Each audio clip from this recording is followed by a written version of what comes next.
بسم اللہ الرحمن الرحیم۔ اب زبیدہ آگے بڑھی اور اس نے اپنی داستان حیات اس طرح بیان کرنا شروع کیا۔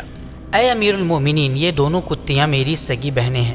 میں سب سے بڑی بہن ہوں۔ صفیہ اور امینہ میری سوتیلی بہنیں ہیں۔ ہمارے والد کی وفات کے بعد ہمیں کافی جائیداد وراثت میں ملی تھی۔ میری سگی بہنوں نے اپنی مرضی سے شادی کی اور اپنے شوہروں کے ساتھ رہنے لگی، لیکن ان کے انتخاب غلط ثابت ہوئے۔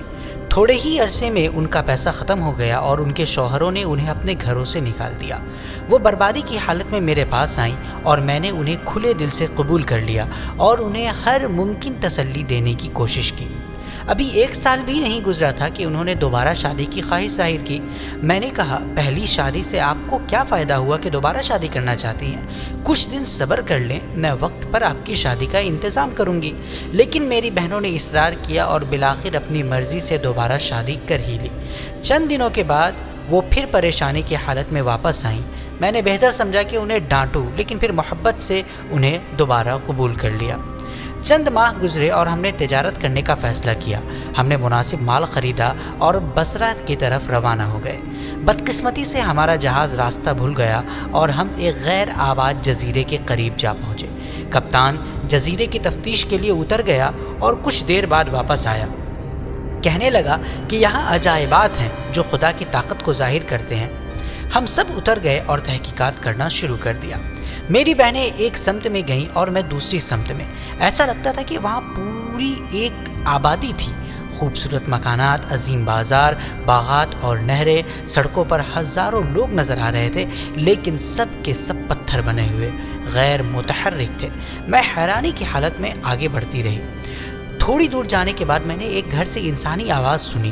اندر جھانک کر دیکھا تو وہاں ایک بہت ہی خوبصورت نوجوان بیٹھا قرآن پڑھ رہا تھا۔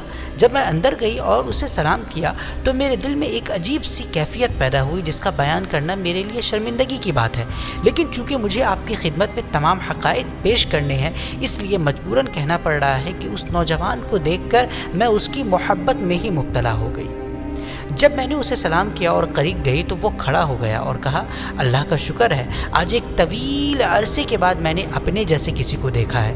جب میں نے اس سے اس کی حالت کے بارے میں پوچھا تو اس نے گہری سانس لی اور کہا، اس ملک کا بادشاہ میرا والد ہے اور یہاں کے لوگ آگ کے پجاری تھے۔ میری پرورش کرنے والی دایا مسلمان تھی اور وہ کبھی کبھار مجھے اسلام کے فرائض کے بارے میں بتاتی تھی۔ جب میں سمجھدار ہوا تو میں نے خفیہ طور پر اسلام قبول کر لیا۔ کچھ وقت گزرا اور ایک دن پوری بستی میں غیب سے آواز آئی کہ سب کو اللہ پر ایمان لانا چاہیے اور مسلمان بن جانا چاہیے، ورنہ ایک آفت ان پر آئے گی۔ شہر کے لوگوں نے یہ سنا لیکن پرواہ نہ کی۔ آخر کار آفت آئی اور سب پتھر کے بن گئے، صرف میں بچ گیا۔ یہ سن کر میں ڈر گئی اور اس سے کہا، ہمارا جہاز کنارے پر لنگر انداز ہے، اگر آپ یہاں سے نکلنا چاہتے ہیں تو آپ ہمارے ساتھ آ سکتے ہیں۔ اس نے اتفاق کیا۔ ہم جہاز پر آئے اور کچھ جواہرات اور خزانے اپنے ساتھ لے لیے۔ نوجوان شہزادہ بھی مجھ سے محبت کر بیٹھا۔ اس طرح ہماری شادی جہاز پر ہوئی اور ہم خوشی خوشی بغداد کی طرف روانہ ہوئے۔ ایک رات جب موسم بہت خوشگوار تھا، میرا شوہر اور میں جہاز کے عرشے پر سو رہے تھے۔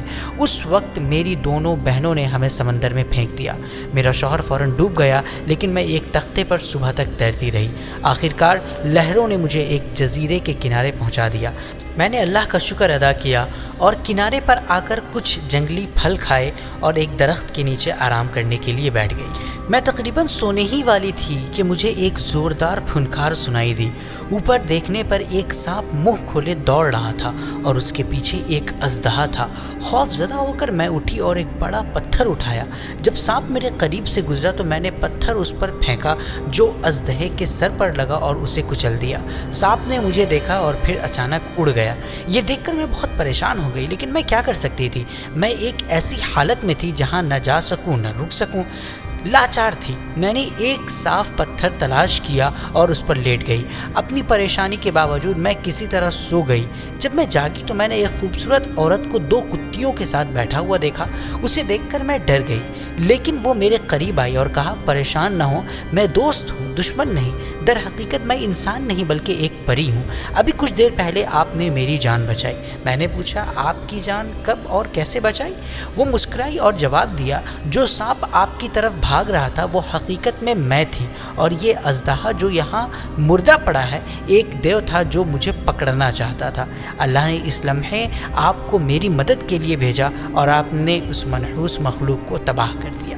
اس کی موت کے بعد جب میں نے اطمینان کی نظر سے آپ کو دیکھا تو میں نے سب کچھ سمجھ لیا. نتیجتاً میں فوراً اڑ کر گئی اور آپ کے جہاز کو بغداد واپس لے آئی. تمام دولت اور اثاثے محفوظ طور پر آپ کے گھر پہنچائے. میں نے آپ کی دغاباز بہنوں کو سزا کے طور پر ان کتیوں کی شکل میں تبدیل کر دیا جو یہاں موجود ہیں. ان کا جرم اتنا بڑا ہے کہ صرف یہ سزا کافی نہیں ہے، آپ کو روزانہ انہیں 100 کوڑے مارنے ہوں گے ورنہ آپ کو نقصان پہنچے گا. پھر اس نے کہا اپنی آنکھیں بند کرو. اس نے مجھے اٹھایا اور جب میں نے اپنی آنکھیں کھولی تو میں نے خود کو بغداد میں اپنی جگہ پر پایا. جاتے وقت اس نے مجھے ایک بال کا گچھا دیا اور کہا اگر آپ کو کبھی میری مدد کی ضرورت ہو تو آپ مجھے بلا سکتی ہیں. اے امیر المومنین، اس دن سے میں ان کتیوں کو روزانہ 100 کوڑے مارتی ہوں، لیکن پھر انہیں اپنی بہنیں سمجھ کر میں محبت اور شفقت بھی دیتی ہوں. اپنی کہانی سنانے کے بعد زبیدہ بیٹھ گئی. خلیفہ نے پھر امینہ کو اپنی کہانی سنانے کا حکم دیا. یہ سن کر امینہ خلیفہ کے سامنے ہاتھ جوڑ کر کھڑی ہوئی اور اپنے قصے کو اس طرح بیان کرنے لگی. آج کا قصہ ہم یہیں پر اختتام کرتے ہیں. امید کرتے ہیں کہ آپ کو یہ قصہ بھی پسند آیا ہوگا. اگر آپ کو اس طرح کی کہانیاں پسند ہیں تو ہمارے ویڈیوز کو لازمی شیئر کریں اور چینل کو سبسکرائب کریں. میں آپ سے ملتا ہوں اگلی ویڈیو میں. السلام علیکم ورحمۃ اللہ وبرکاتہ.